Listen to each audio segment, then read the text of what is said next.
All praises to Yahweh, Ba'ashem Yahweh Shai, Ba'ashem Rakar Kodash.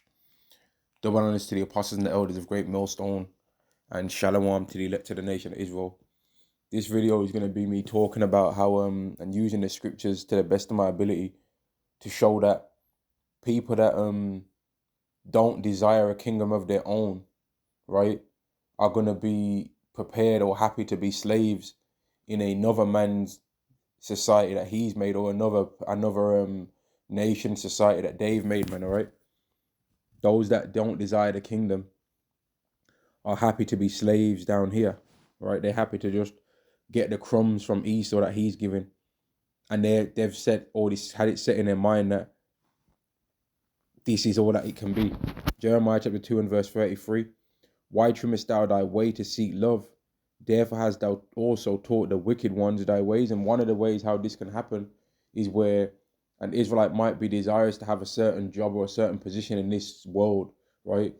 So in order to get that position in this world, they're prepared to reveal secrets unto the heathen about how their own people do things, man. They're prepared to reveal secrets of our nation, certain things that we're into, certain ways that can be used to manipulate us, right? They're prepared to give that information over onto the heathen in order for them to be able to get a position of comfortableness, man, right? A position of comfort in this world. And then once Esau's got that information out of you anyway, he casts you away most of the time anyway. Right now, let me see if I can. There's certain scriptures that I know what it says, but I don't remember where it says it sometime. And I wanted to get the scripture that says, "Is Israel a servant? Is he a homeborn? Is Israel a servant? Is he a homeborn slave? Why is he spoiled?" And if I can't find exactly where it says it anyway, well, I just read it anyway, man. Where is that scripture? Is it Jeremiah? Where it says, "Is Israel a servant? Is he a homeborn slave?" I can't even remember where it says that, man. Salakia. I can't remember where it says that one.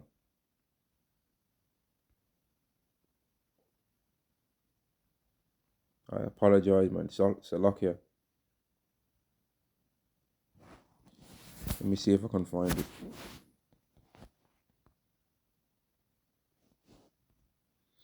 It says, "Is Israel a servant? Is he a homeborn slave? Why is he spoiled?" And a lot of Israelites have just become that servant, man. There we go. This is Jeremiah chapter 2 and verse 4. Is Israel a servant? Is he a homeborn slave? Why is he spoiled? And a lot of Israelites have become spoiled because they now just seek to be a cog in Esau society. They just desires to be in a position and have a little spot in Esau's kingdom, and they, as long as they can find their lane, they've basically said, to hell with everybody else from my nation. They're like, well, I don't care about the rest of my nation. They need to come up with a way to get their position. So there might be an Israelite that's a rapper, right? And he spits hot 16s, or might even be trash. Or there might be a female and she's a rapper and she twerks all the time, right? Or there might be a guy and he's a comedian and they tell jokes for a living. And they think that because they tell jokes, that means that they're some highly ranked thing in this world, man. Or there might be basketball players and they've found a lane, oh, I'm going to do the entertainment lane, because that's the only lane that they give us in this world, and all the other lanes that really mean something, they don't want us to do those because they know that there's less control that they can have over me if I'm in the lane where I decide what's the best diet to have. But if it's about entertainment, well, then they can decide what they think's funny for me to do. So I think it's funny when you men wear dresses. So that's going to be the entertainment lane path that you're going to make. Or I think it's entertaining when you people bounce a basketball from one side of a court to another side of the court. But if you start bouncing a basketball and then stop your feet, you're not allowed to bounce it again. And I'm going to call that traveling. Or I think it's funny and entertaining when two Israelite men get inside a ring with each other and fight. And then now one of the fighters after the match has got damage to his eyes. He can't see right no more. He's got permanent damage to his health. That's how they did this in this world, man. And a lot of Israelites are happy to be in that place, in that lane. Jeremiah 2 and verse 14, again, is Israel a servant? Is he a homeborn slave? Why is he spoiled? Right? Most Israelites have become slaves to this society, man, and they can't think about anything else outside of this place. They've become like a zombie, right? They only think about this world, man. They can't picture what it would be like if this society was not around no more, and that's why the lockdown surprised these people so much, man. It surprised them. They didn't know how to respond to that at all. And that's why most of them took all the things that they was told to take in order for it to go back to normal, and it still ain't anyway. And everything's more expensive than it was before. But eventually, over time, people become normalized to that. And then they'll become normalized to whatever new thing Esau says, because they've seen it in their mind that Esau's got the best plan for what this earth should be like. So they're following him. When Esau's twin brother, being us, the Israelites, right? We know the real way that it would go, man. We would know exactly if we was to get set up, even in this society now, all the Israelite men that believe in the scriptures, man. If we was to get set up in the society now, without even being under the new covenant, we'd start making this world be more righteous than Esau's did. Just based off following after the scriptures, even though we wouldn't be doing it perfectly, we'd still be able to do it better than Esau. But because we need the new covenant, it would only last for a short while, and then it would go wicked again. But it'd be more righteous than this, though. We'd be able to clean the world of its wickedness more than what Esau's doing. Because there's certain things that Esau's into that we're not into. 1 John chapter 2 and verse 15. Love not the world, neither the things that are in the world. If any man love the world, the love of the Father is not in him. And that's what it's became, man. It's became a thing where people are just desirous of whatever this society tells them that they're supposed to have all the time, man. They only care about this place, you know? They just care about whatever they've been told to do in this society and in this place, man. They dress according to the way that they get told to dress. Everyone's really seeking to wear the same brands. Everyone's desiring to wear the same watch. People will get money to where they could get some clothes tailored and have their own clothes, right? And wear their own clothes and have a unique style, but they'll just want to wear the same clothes as what everybody else wears whenever they get some money. Oh, everyone wears this watch when it comes to being rich, so I'm gonna wear this watch.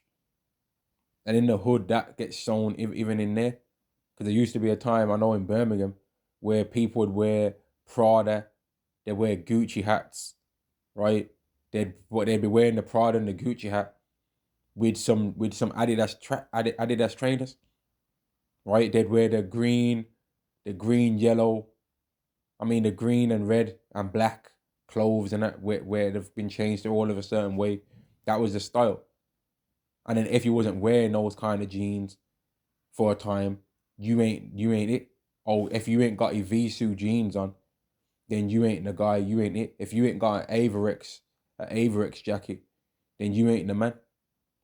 And then that would always, if you ain't got the 110s, the 110 Nike trainers, if you ain't got those, that's what they used to call them where I'm from. Anyway, if you ain't got the 110s, then you ain't it. And it always changed, man. Because there was always continually just telling you slave-minded people that are dead inside what to do. Oh, this is the next hot thing. So what's the next hot thing right now in this world, man? Let me read some more of this.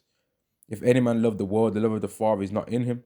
For all that is in the world, the lust of the flesh, and the lust of the eyes, and the pride of life is not of the Father, but is of the world, and the world passeth away, and the lust thereof and certain lusts thereof that this world has had have changed already. Right? There used to become a time in this world where to be a thick, skinny woman, a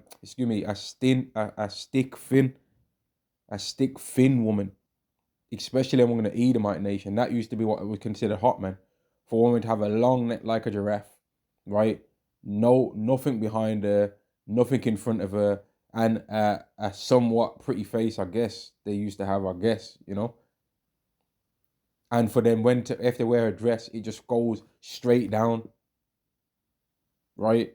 It don't curve on any, don't cling to any body part. It just goes straight down. That used to be the thing that was considered hot for this world, but the lust of the world's changed it now. So now people are on the glute thing, and they're on yoga pants, right? They're on BBL surgery. They're on new things, and now the lust of the flesh for men has changed because now men are going through things where they get six-pack surgery, man. You've got a professional boxer, Oscar De La Hoya, that he got an ab implant, looking stupid as hell. A professional boxer that used to train and knows the training that you need to do to naturally get a six-pack, decided to get a surgery to get one. Then you've got men that will bun out women and call them women delusional and all of that, but then they'll get a hair transplant themselves. Like Floyd Mayweather, for example, which he's not who I was talking about when I said this. Floyd Mayweather, for example, right? He was literally one of the best boxers to ever box in the world, right? If you just go by his record and his achievements, forget what these people that hate him say in terms of boxing. He was amazing at that, right? Very amazing. And that's why they always wanted to try and find new people for him to fight. They always wanted him to move up weight classes and to do this and to do that. They wanted him to fight light heavyweights and all of these kind of things. But the same people that asked him to fight, they never used to ask other people that was not considered so-called black men to fight them. They wanted Floyd Mayweather to fight Gennady Golovkin, but they didn't want Manny Pacquiao to fight Gennady Golovkin. They wanted Floyd Mayweather to fight Canelo Alvarez, but they didn't want Manny Pacquiao to fight Canelo Alvarez. They wanted Floyd Mayweather to fight when they wanted him to fight Oscar De La Hoya, before anyone else had really been doing it that much of that. But they didn't really try and put that same thing on anyone else. And they was always trying to say, oh, another person. But even more Floyd Mayweather, regardless of all these achievements, he gave in to the lust of this world, man. So he wanted hair and a beard, which it looks good, the hair and a beard. It looks good for an Israelite man to have hair on his head and a beard, right? It looks righteous. But the method that he went through to try and get that is against what Yahweh says that we're allowed to do. We're not supposed to make no cuttings in our flesh and stuff like that to be going through these things to change ourselves, man. Because Yahweh made your beard be gapped if you've got a gappy beard. If you've got a receding hairline and you can't grow hair, Yahweh made you be like that, right? But I'm saying that to say and to show that the lust of this world always change, man. The things that people think are hot and that people think are what makes you the top guy and all of that, that changes all the time.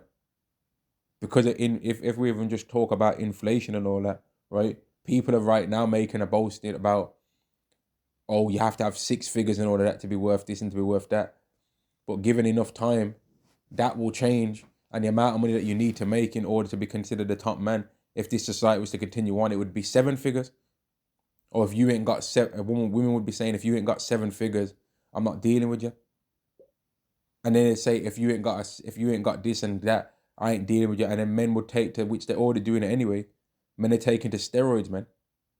There's one guy on the internet that he's like only about 21, 22 or something like that.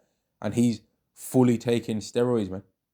Like he's just straight taking them. A big time name, got millions of people watching him and all that. And he's like early 20s, ain't even had a decade of training natural. And he's already taking steroids. And the reason why people do that is because they're giving into the lust of this world, man, ultimately. But them things always change anyway, man. The brands of clothing that make that is the thing that's considered hot, that always changes. But those that don't seek their own kingdom are just going to continually be slaves in another person's, man. Like that guy that went to buy that Tesla, right? The video that the apostles keep showing, man. And that's a scary video, man. He was in a Tesla and then the Tesla just set on fire, man. And he couldn't get out. He was trapped in there. And then he's screaming and the screams. Man, that's some scary sounds, man. For a man to scream like that, you know he's in pain. Verse 18, little children, it is the last time. And as you have heard, that Antichrist, Anti-Mashiach shall come. Even now there are many Anti-Mashiachs, right?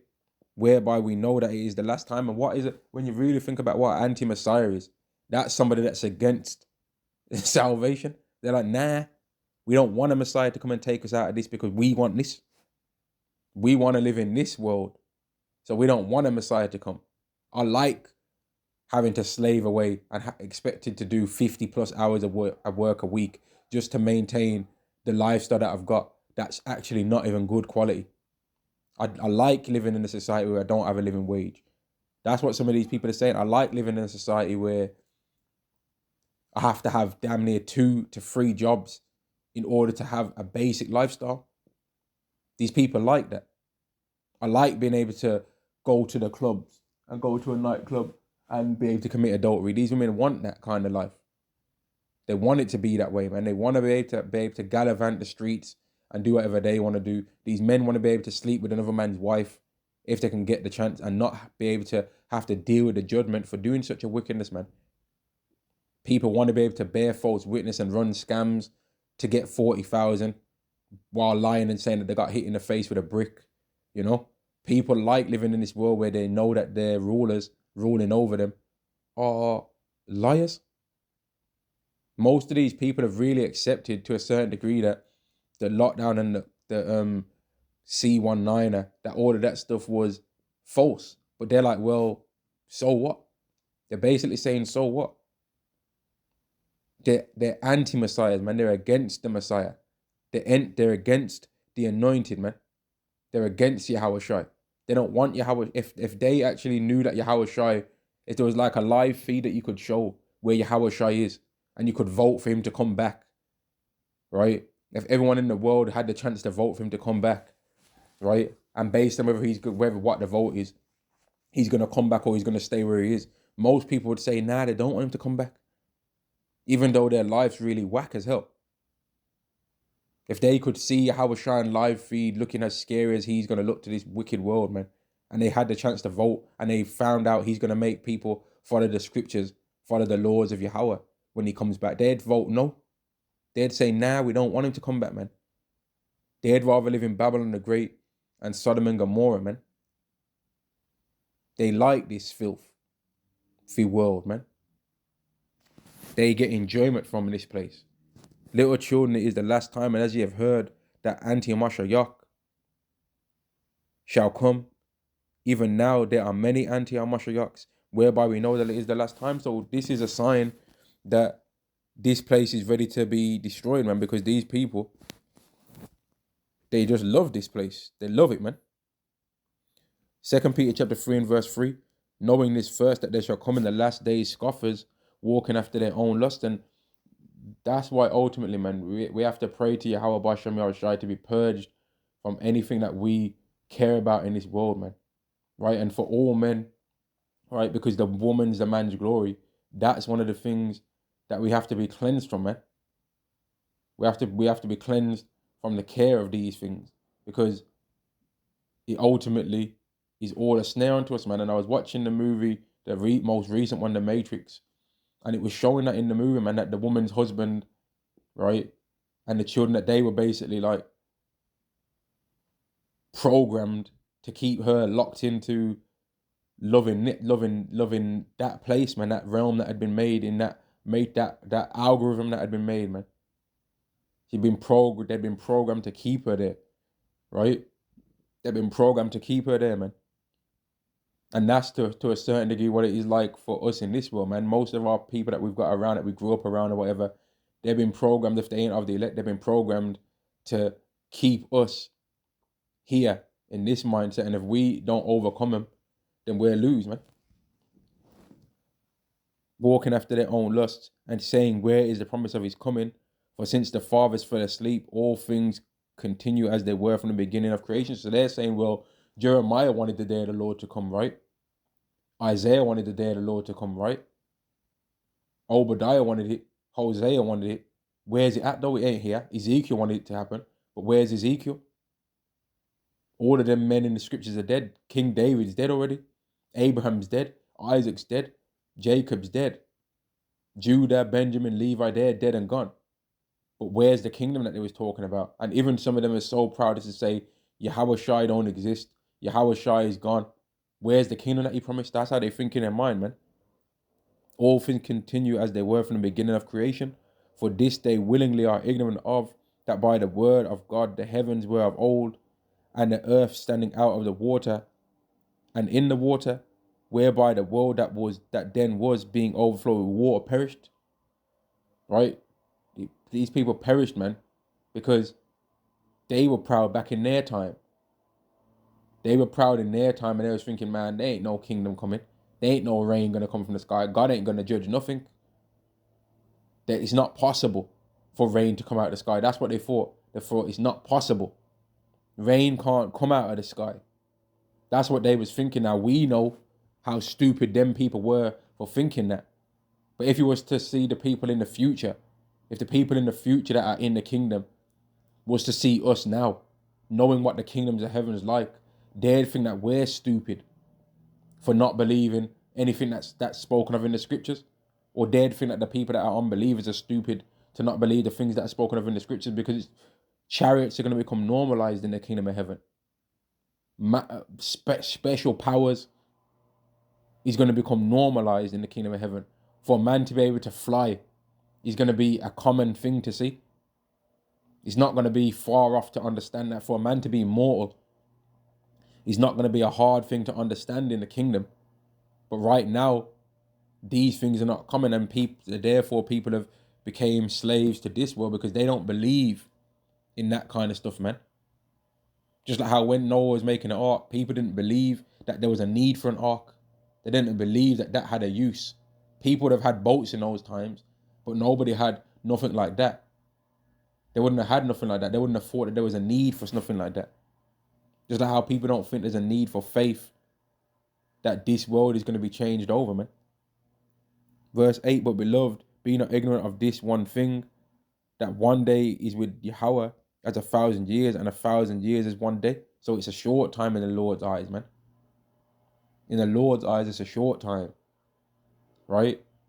But this world will try and make you think, oh, nah, it's not a short time. They'll say, nah, this is taking long, man. And that's why ultimately we don't care about this place, man. And I'm going to end the video there, man. Most people, all the people that don't desire the kingdom of heaven, right, are happy to be slaves to this place, man. All praises to Yahweh Ba'Shem Yahweh Shai, Ba'Shem Rakar Kwadash. Double honors to the apostles and the elders of Great Millstone. And Shalom to the elect of the nation of Israel. Shalom.